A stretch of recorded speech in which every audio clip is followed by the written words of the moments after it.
Heirang Leirang channel na mayamgidamakta pujarakliba Phungga Wari asi channel asigi Phungga Wari bu leptana tabiriba Khetri Bengun Awang Leikaidagi aikoigi marup Sahid Fazur Rahman na thabirapani hauzik mayamgi mafamda khudol tamjari Phungga Wari Apangba Ningthou Amasung Apangba Senapati Thaina mamangaida khungang amada yamna pangba nupa ama leirami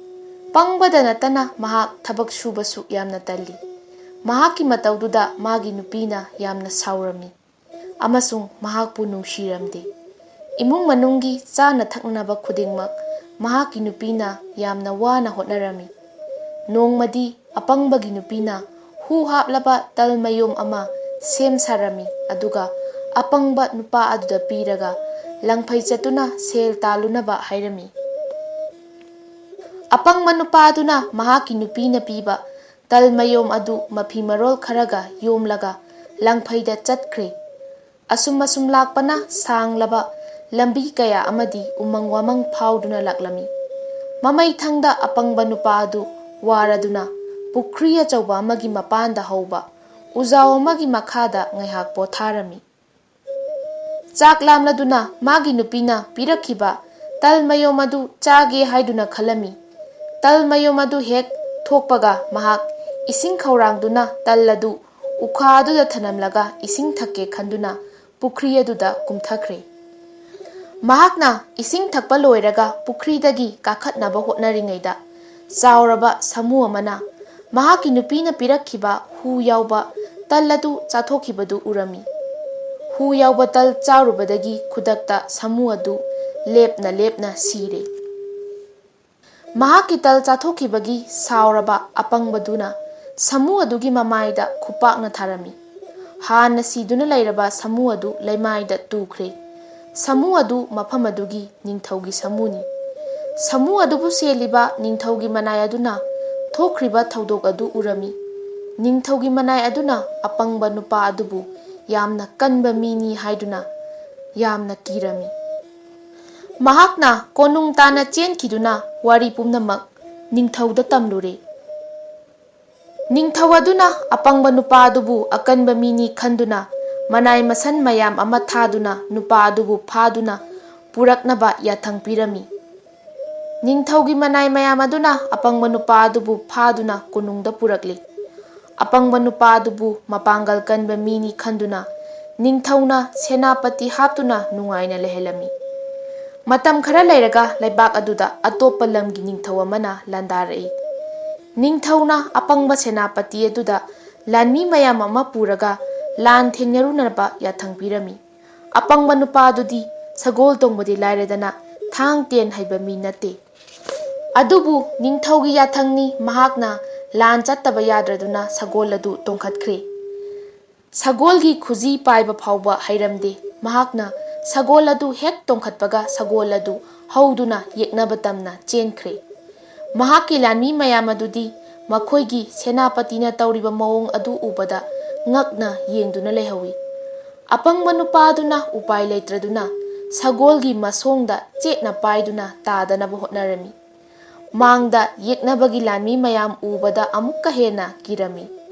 sagol adusu leppa leitana yeknaba tamna adumak chensilaklami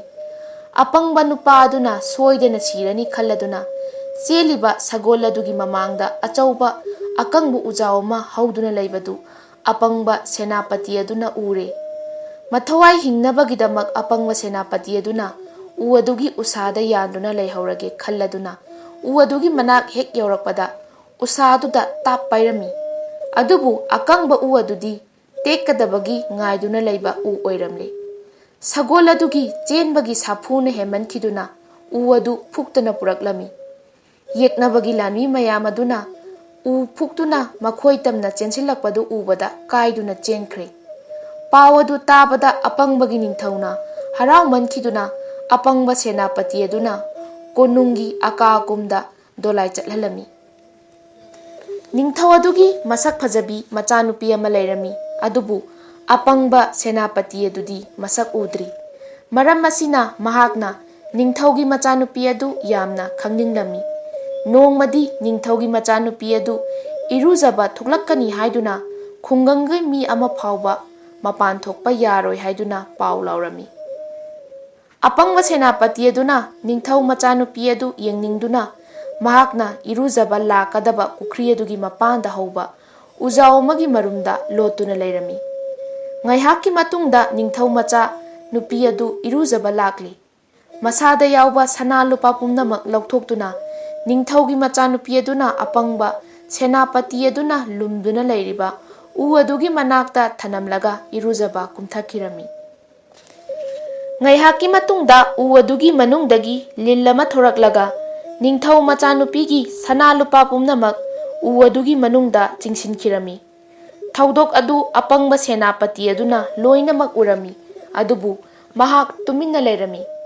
Ningthougi machanupi aduna iruzaba loiraga karakpada sana lupa mayam adu leiramdabadagi khudakta Ningthouda pau yaukirami. Ningthouna khungang aduda leiba panji ahaiba mi khudingmak kaukhattuna yenghalli. Adubu panji amatana Ningthou machanupigi mangkiba sana lupa sing adu puthokpa ngamdre. Apangba Senapati aduna Ningthougi manakta laktuna mahakna khangi hairami. Asumna Apangba Senapati aduna Ningthougi manaising puduna u adugi makhada tauthokhallaga liladuna pusankiba sana lupa pumnamak laukthokduna puraklami. Ningthouna haraumanduna Apangba Senapati aduda mana chauna pire. Matam khara leiraga laibak aduda nong koina tadabadagi praja miyam wanarami. Ising phangdabadagi prajagi awaba koknaba Apangba Senapati adu konungda kaukhattuna panji yengnaba yathang pire. Ningthougi manai mayamna Apangba Senapati adu mayumdagi laktuna dolaida haptuna puraklami. Karisu khangdaba Apangba Senapati adu Ningthouda kari paukhum pigani khanbada matha sarami. Dolai tongduna asum laktuna tawpham khangdrabada Senapatina lambida leiramba uku amagi mapa yorakpada dolai adu khamallaga khong hamningle haijinduna uku adugi manungda changduna khong hamba saraga wakhal khanduna leirami. Tanjaduda uku adugi manungda hangoi matai manau ani wari sanaduna leirami. Makhoi anigi wari adu mahakna tuminna tare. Hangoi amana taibang misi yamna pangi asumna hairami. Hangoi amana mukhumlai hoi taibang misi pangmali nong tadabagibu makhoina sukwari basi hangoi ani khak pharaga hatoklaga nungsada phawbada nong marang kaina dum taragadabudubu pangmalli. Makhoi anigi wari adu tahauraba Apangba Senapati aduna khudakta hangoi ani du pharaduna uku manungdagi thoraklaga nungaina dolai tongduna konung tana laklaga Ningthougi sumangda hangoi ani adu hatoklaga nungsada phawrami. Adudagi nong marang kaina taduna prajagi awaba koki. Heirang Leirang na pujarakliba Phungga Wari asi ngasigi oinadi matang swaida loisinjare. Hayeng sidagi hena nungaiba Phungga Wariga loinana mayam amuk thengnarasi.